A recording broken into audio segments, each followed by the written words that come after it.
નમસ્કાર, આપ જોઈ રહ્યા છો આઝાદ મીડિયા લાઈવ। ધંધુકા રાયકા જતા રોડ વચ્ચે હેવી આઈસર પલટી જતા ટ્રાફિક જામ।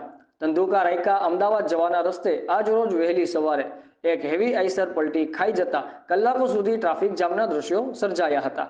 આ હેવી આઈસરમાં ખાતર ભર્યું હોવાની આશંકા હતી, તેમજ આ એક્સિડન્ટમાં કોઈ પણ વાહન કે લોકોને ઈજા પહોંચી નથી। ધંધુકાથી અમદાવાદ જતા લોકોને કલાકો સુધી ટ્રાફિકનો સામનો કરવો પડ્યો હતો।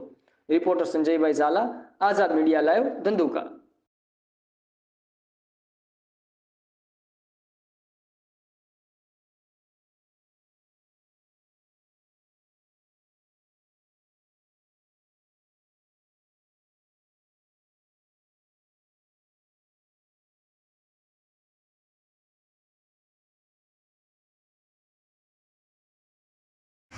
भाई બધા લૂંટાવાળ છે તો આપણે શું ખાટિયા લીધા હે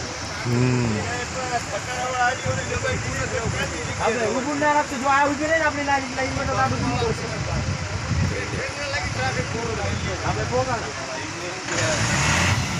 એસપી વાળા દબાઈને ગાડી નીકળી જાય બધી ગાડી નીકળી જાય।